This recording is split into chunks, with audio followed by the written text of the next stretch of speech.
Alright, what's going on, everyone? So, today's both my favorite and least favorite day of the year, because today is the annual reacting to my worst NBA takes video. And usually I give some spiel about how when you give takes for a living, you're naturally going to be... Forget about it. Let's just jump right in. I think the Golden State Warriors are a first-round exit at best. And yeah, I'm calling this 2 months ahead of time, and you better believe I'm keeping respect. It feels like every year I have one horrendous Warriors take. And this take especially kicked off a brutal cold stretch of playoff predictions by yours truly, which we'll get to probably later in this. But basically what I was going for here was that the Warriors weren't a top 4 seed in the West. And yeah, this was horrible. All right, here are my 5 boldest predictions for this. Oh man, this was bad, if I remember this. Number 1 is that the Sixers signing Paul George just unlocks Tyrese Maxey that much more, and he leads the NBA in scoring. Bold prediction number 2, coming off a conference finals appearance, the Indiana Pacers don't just miss... I don't even want to play the rest of this video. This might be my worst take of all time.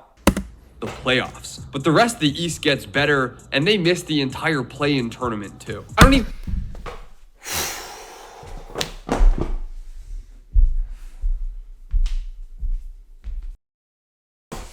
That's pretty bad, dude. I don't know where else this compilation is gonna go. I had someone else edit this for me so I could react to it live. That's as bad as it's gonna get, right?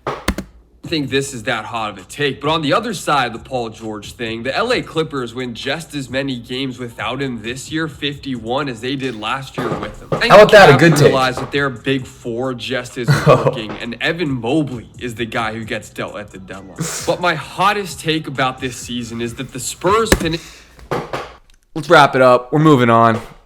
That whole video needs to be eviscerated from the internet. All right, here are my official award predictions for the 2025 NBA season. I feel like Clutch Player of the Year is just going to be someone new every single year. So shot in the dark, I'll take Ant Edwards. I think the Spurs are a legitimate playoff team this year. And if that happens, how cool would it be if Greg Popovich won his 4th Coach of the Year and first in over a decade? I think Cade Cunningham makes the All-Star jump this year, so he's my pick for most improved. Let's go. 6th Man of the Year, I'm taking Malik Monk. Of all the rookies in this year's strange rookie class, I think Zach Edey's not only going to put up good numbers, but he's going to be on a good team too. But if you're looking for a deep sleeper pick, Isaiah Collier is plus 8,000 for Rookie of the Year. Hey now, I will say when it comes to rookies in the NBA draft, my takes are kind of spot on. Just saying. On Bovada. I think Wemby should have won Defensive Player of the Year last year as a rookie. This year, it feels like he's almost a shoo-in. Here's my All-NBA 3rd team. Here's my All-NBA 2nd team. Here's my All-NBA 1st team. And then for MVP, I mean, he's always... Yeah, Ja Morant, 1st team All-NBA. What was I thinking, bro? And honestly, the worst take here is saying Joel Embiid was going to play enough games to make an All-NBA team. That's the dumbest take of this whole thing. All right, so we're about a month away now from the start of the NBA playoffs. So here's who I think are the real contenders versus just pretenders. And spoiler alert, it's a short list. So here are my pretenders. I'm just out on all of these teams. And yeah,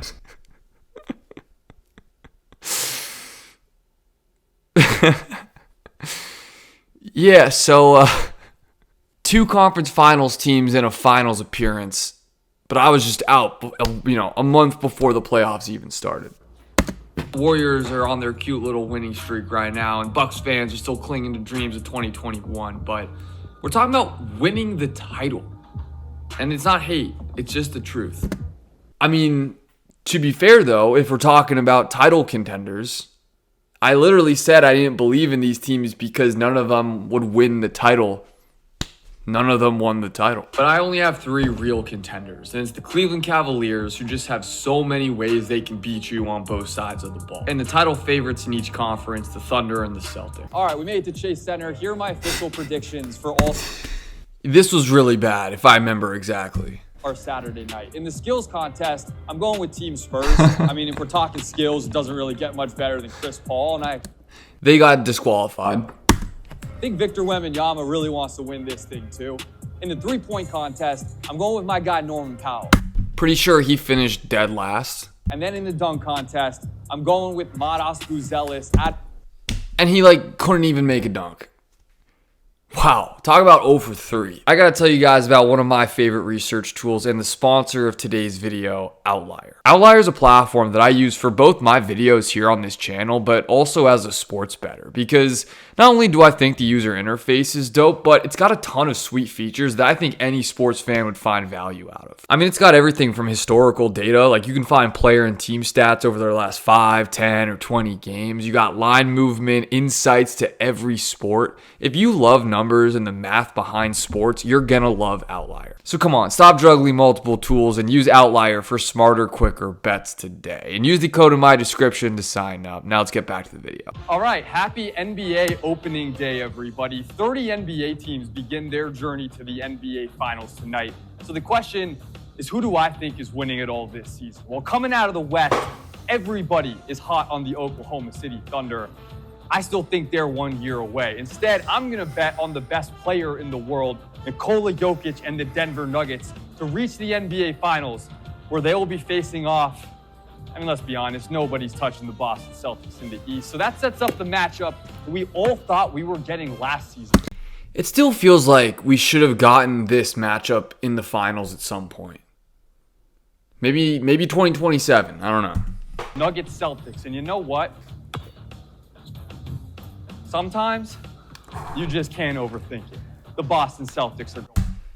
The jumper's clean. I mean, take wasn't good, but can't deny that jumper's wet. All right, here's my entire NBA playoff bracket, including who I think is winning the title. Starting in the East, I have the Cavs beating whoever they play. I thought the Magic could have given them a scare, but of course, the Magic won the play-in, so they're playing the Celtics.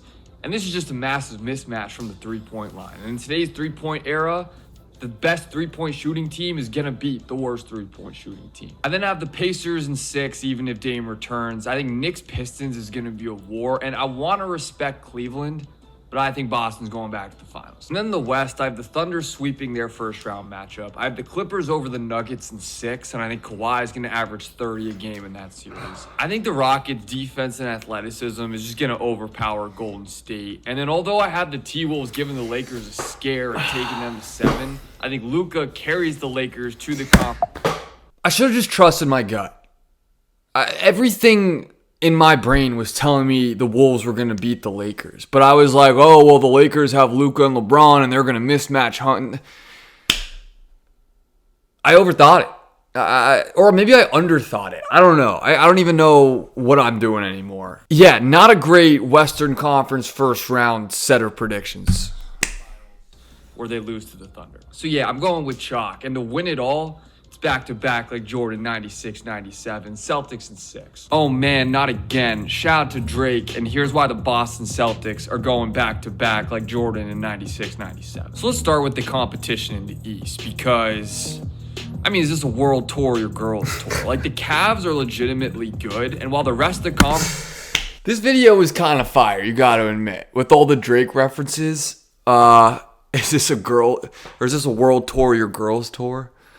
And I think I was like, the Cavs have the Midas touch from 3 or something. I don't even remember what I said. Has gotten better from last year. No one else has a shot. These guys also have the Midas touch from 3, and they just launch them. If Tatum didn't get hurt, are the Celtics the champs? Probably not. Let's move on. All right, it's the 2 best words in sports, baby. Game 7 tonight, Nuggets.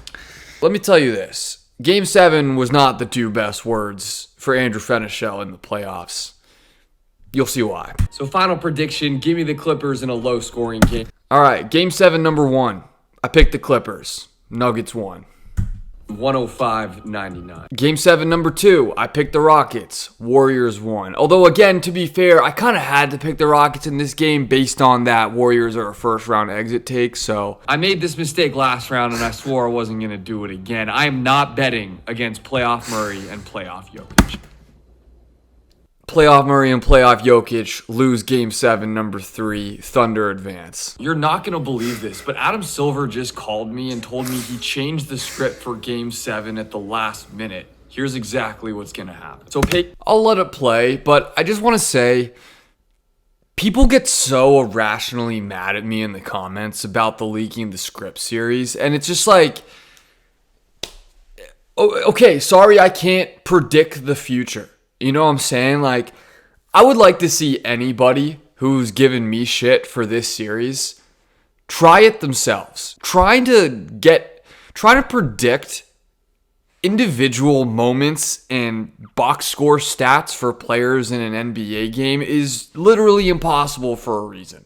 The fact that like throughout the finals, I would even get small things right here or there. Like I think even in this one, I said they were going to be up 3 after 1, right? Jalen Williams hits a jumper for the first bucket of the game. And if you know anything about Game 7 history, it favors the Thunder. Thunder up 3 after 1. Like the fact that I can even call that is kind of nuts if you think about it. But unfortunately, I did not call a Tyrese Halliburton injury. And yeah, that's never going to be in the script. Pascal Siakam leads the Pacers with 26 in this game, and with 46 seconds remaining, he hits a layup to give them a 1-point lead. Pacers get a stop. Andrew Nembhard then hits 1 of 2 free throws, and the Thunder have the ball down 2 with 10 seconds left. They give the ball to Shea, and Aaron Nesmith strips him cleanly, and that will do it. The Indiana Pacers are your NBA champ. They should have been, man. They looked so good with Hallie at the beginning of the game, too. Oh, man. There you have it. My worst takes of the NBA season. I really quickly just want to say thank you. You know, this was my 3rd season covering the NBA as a YouTuber content creator and my first doing it full time.